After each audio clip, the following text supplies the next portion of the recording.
ہم نبی کریم صلی اللہ علیہ وآلہ وسلم کے ساتھ ایک سفر میں تھے کہ ہم رات بھر چلتے رہے، اور جب رات کا آخری حصہ آیا تو ہم نے پڑاؤ ڈالا، اور مسافر کے لیے اس وقت کے پڑاؤ سے زیادہ مرغوب اور کوئی چیز نہیں ہوتی۔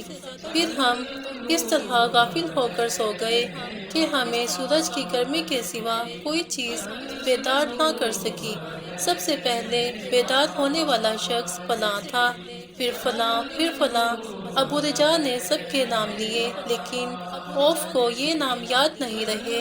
پھر چوتھے نمبر پر جاگنے والے حضرت عمر بن خطاب رضی اللہ عنہ تھے، اور جب نبی کریم صلی اللہ علیہ وآلہ وسلم آرام فرماتے تو ہم آپ کو جگاتے نہیں تھے، یہاں تک کہ آپ خود بخود بیدار ہوں، کیونکہ ہمیں کچھ معلوم نہیں ہوتا کہ آپ پر خواب میں کیا تازہ وحی آتی ہے۔ جب حضرت عمر جاگ گئے اور یہ آمدہ آفت دیکھی، اور وہ ایک نڈر دل والے آدمی تھے، بس زور زور سے تکبیر کہنے لگے، اسی طرح بآواز بلند۔ آپ اس وقت تک تکبیر کہتے رہے جب تک کہ نبی کریم صلی اللہ علیہ وآلہ وسلم ان کی آواز سے بیدار نہ ہو گئے۔ تو لوگوں نے پیش آمدہ مصیبت کے متعلق آپ صلی اللہ علیہ وآلہ وسلم سے شکایت کی۔ اس پر آپ نے فرمایا کہ کوئی حرج نہیں، سفر شروع کرو۔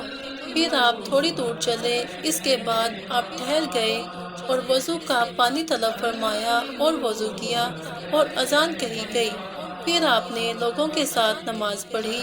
جب آپ نماز پڑھانے سے فارغ ہوئے تو ایک شخص پر آپ کی نظر پڑی جو الگ کنارے پر کھڑا ہوا تھا، اور اس نے لوگوں کے ساتھ نماز نہیں پڑھی تھی۔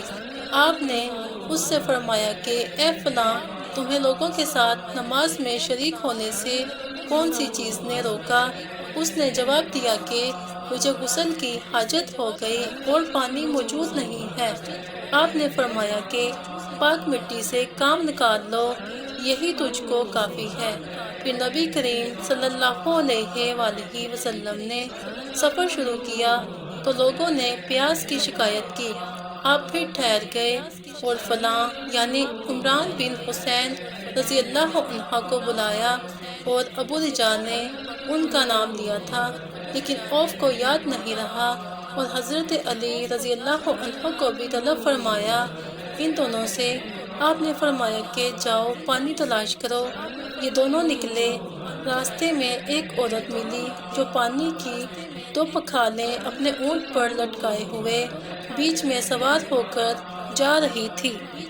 انہوں نے اس سے پوچھا کہ پانی کہاں ملتا ہے، تو اس نے جواب دیا کہ کل اسی وقت میں پانی پر موجود تھی، یعنی پانی اتنی دور ہے کہ کل میں اسی وقت وہاں سے پانی لے کر چلی تھی، آج یہاں پہنچی ہوں، اور ہمارے قبیلے کے مرد لوگ پیچھے رہ گئے ہیں۔ انہوں نے اس سے کہا اچھا ہمارے ساتھ چلو۔ اس نے پوچھا کہاں چلوں؟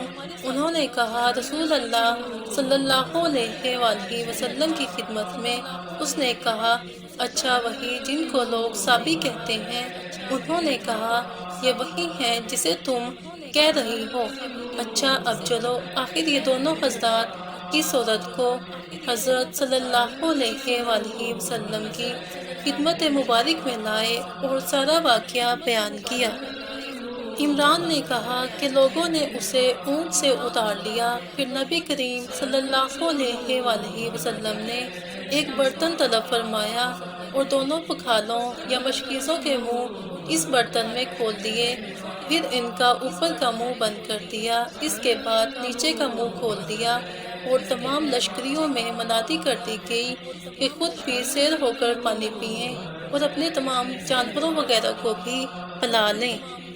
بس جس نے چاہا پانی پیا اور پلایا، اور سب سیر ہو گئے۔ آخر میں جس شخص کو بھی ایک برتن میں پانی دیا جسے غسل کی ضرورت تھی، آپ نے فرمایا لے جا اور غسل کر لے۔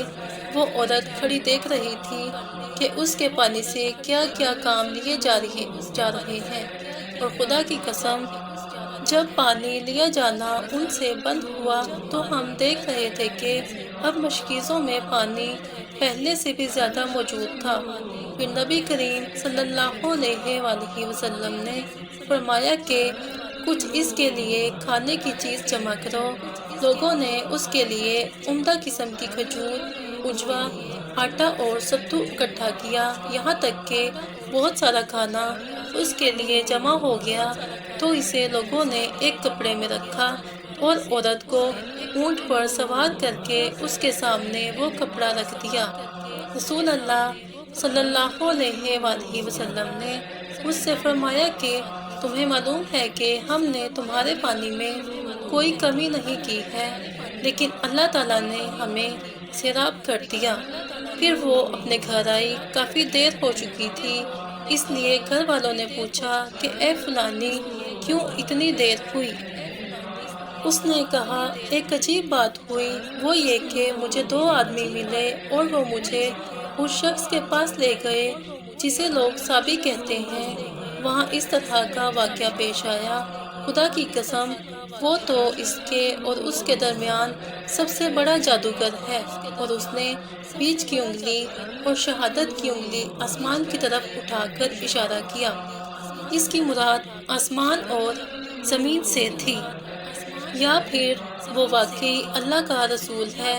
اس کے بعد مسلمان اس قبیلے کے دور نزدیک کے مشرکین پر حملے کیا کرتے تھے، لیکن اس گھرانے کو جس سے اس عورت کا تعلق تھا کوئی نقصان نہیں پہنچاتے تھے۔ یہ اچھا برتاؤ دیکھ کر ایک دن اس عورت نے اپنی قوم سے کہا کہ میرا خیال ہے کہ یہ لوگ تمہیں جان بوجھ کر چھوڑ دیتے ہیں، تو کیا تمہیں اسلام کی طرف کچھ رغبت ہے؟ قوم نے عورت کی بات مان لی اور اسلام لے آئی۔ حضرت ابو عبداللہ امام بخاری رحمۃ اللہ نے فرمایا کہ صبا کے معنی ہے اپنا دین چھوڑ کر دوسرے کے دین میں چلا گیا، اور ابو العالیہ نے کہا ہے کہ صابئین اہل کتاب کا ایک فرقہ ہے جو زبور پڑھتے ہیں، اور سورہ یوسف میں جو عصب کا لفظ ہے وہاں بھی اس کے معنی عمل کے ہیں۔ صحیح بخاری حدیث نمبر 344۔